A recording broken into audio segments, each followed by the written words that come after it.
This is the exercise for configuring Tomcat for remote live staging. I have prepared everything and I'm going to show you what I've prepared according to the exercise. So I won't go through the exercise doing all of these steps for you, but I have already done so. And in the background, I have prepared my two instances that I have running. This is the Liferay staging server on the left. So this is where I will author all of my content.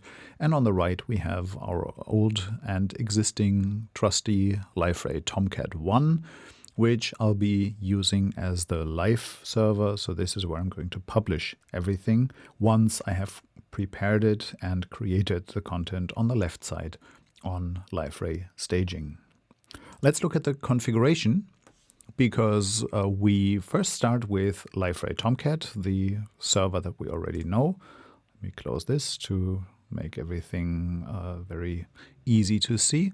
We are looking at PortalX properties according to the instructions, and PortalX properties has a few settings in the end that basically configure the tunneling servlet. The tunneling servlet is what takes care of the hosts that are allowed to connect and under which conditions they are allowed to connect.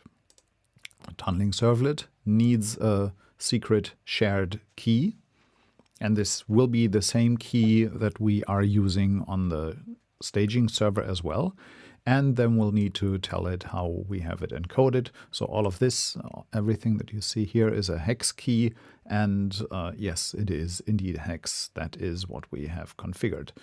Also, we will allow every machine anywhere to access the staging environment. We will need to fix this on the firewall. That would be web application firewall, for example, because in the Docker world, we can't really predict the IP addresses of our staging server, and the hosts allowed here only allows us to specify some IP addresses and unfortunately not host names. But if anybody can come, they still need to have our secondary line of defense, the shared secret key. So it's not just open to everyone, but it's open to everyone who happens to know this key. Okay, this is the first configuration that we need. And well, if you look at your own installation, these values are commented. So for you, it looks like this. You will need to remove the hash sign from this line and from this line. Just save the file, and then when you look at one of the other files that we have here, which is the tunnel auth verifier configuration default CFG. CFG is another way of configuring these config files. Let me open this file for you, and this will also allow every host to access, and we'll have the service access policy in here, but hosts allowed is not default. Again, just like before in PortalX properties, this needs to be opened to the world, but it's only the world that shares our secret key. With these two settings, we are ready to have the live server running. So it knows about our shared secret key, and it knows that it should allow access if anyone comes and wants to publish a new site or some content to it. Now, who is going to come and publish some content? This is the other machine. This is a new image that we build here. We could have used the same resources as for Liferay Tomcat, because they all are exactly the same version. But in order to make it a little bit clearer that this is actually a different installation, we have created a fully separate Liferay image, Liferay DXP image, with roughly the same content, but it differs in the configuration here. And this configuration also has the tunneling servlet shared secret. So you'll need to uncomment this as well. And we have configured it in hex as well. We don't need to give anybody access to this host, so no hosts need to be allowed, because this will be the host that is accessing other servers, namely our Liferay Tomcat 1 server. That's it. With these configurations done, you can now start both servers, the live and the staging server. And once they are started, you can access both of them. As we use localhost for both of these servers, I have used two different browsers here, which is Chromium on the left and Firefox on the right, just to make sure that the cookies don't step on each other, because otherwise I could only log in into one of these machines at a time. Now, what do we need to do? Let's start the servers and just look at what we need to do here. We're going to sign in.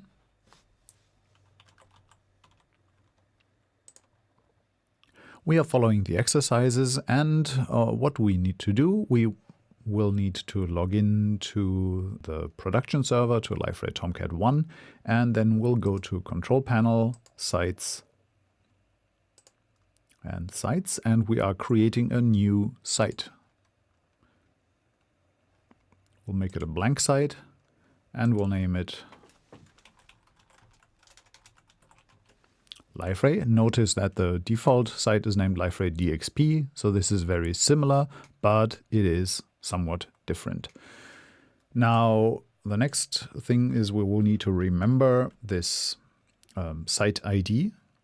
We will need that for configuring the staging server, and I have just copied it into my clipboard.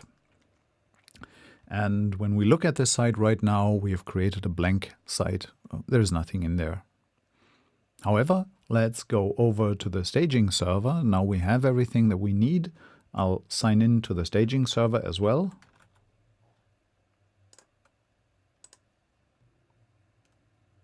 And here we will just publish this site to the new Liferay site on the right. As we are already in this site, we are just using the one site that we have anyways. We are going to configure staging, and we could use local live, but in this exercise it doesn't really work. So we will use remote live, and our remote live IP, this is where host names actually work, is Liferay Tomcat 1. The remote port, as we stay within the Docker network, is 8080. And we will need the remote site ID, and there is the remote site ID. This is what I have just copied over from Liferay Tomcat 1. With this being configured, we can activate staging or remote staging. And yes, I really want to activate it. There we are. Remote staging is successfully enabled. Great. Now, what do we do with this? Let's look at this site. Our site has exactly one page, which is the welcome page. And now that we are on this site, we see, first of all, the publish to live button, and we see the notice that Liferay DXP, this site is staged. You are viewing the staged version of Liferay DXP. You can make changes here and publish them to live afterwards to make them public. Now, let's look at what we have on our right side, where we have no content, basically, and we have no pages as well. There are no pages here. However, our staging site has one page. What we can do here, and I'll just follow the exercise instructions, I can, for example, remove the Hello World mountains, and then I can add some content. For example, the asset publisher, and I can also add the navigation menu. Anything works here. Now, closing this, I can create some content. For example, basic web content.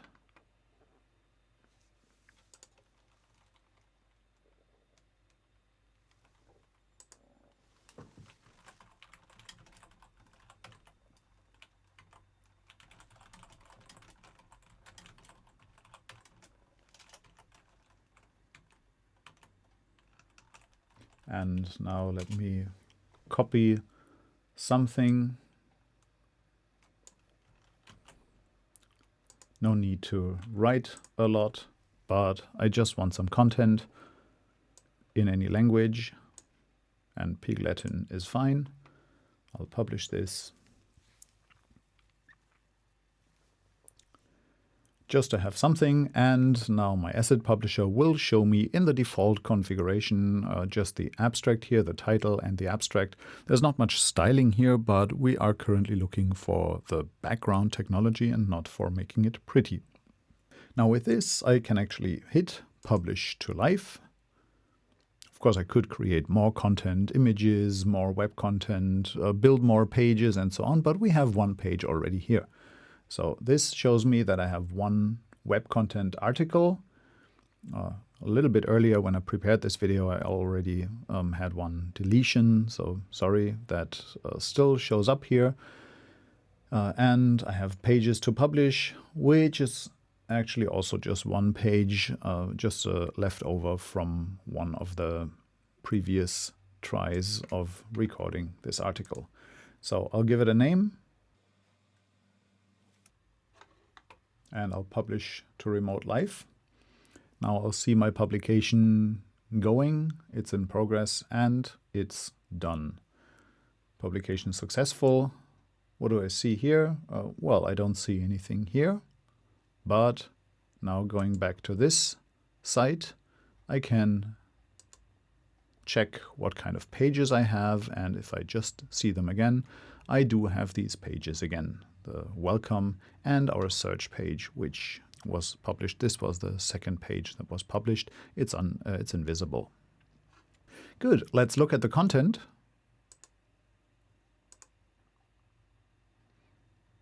Here we are. We have our navigation menu with a welcome page, basically the duplication of this menu, and we have our asset publisher with the article that we have created. And if I look at the content, I will also see that we have this content here. Here we have our content. Notice there is no add button here because the site is staged. I can't create another article here. I can also only preview and not edit. Well, I can move it to the recycle bin, but that's about everything I can do. Same when I go to the site again. I can't add any other application on this page because this is the staging type. I can only simulate the different appearances, for example, on mobile, on tablet, or elsewhere. And that's about it. This is how remote staging works. This is the most complicated way of configuring staging. You can also just try out the local live staging, which is where you only need one server. You can just stick to your Liferay Tomcat 1 server. You don't need any special configuration for accessing from remote because there is no remote. Everything will be running on the same database. I hope this makes sense and works well for you. Just keep in mind to enable staging as early as possible, and don't wait to accumulate gigabytes and gigabytes of data before you publish, but publish in small little chunks to make the data transfer time somewhat closer to what you do expect of a staging process. Because in the past we have seen quite a lot of people trying to publish gigabytes of data and then wondering why it takes quite a while.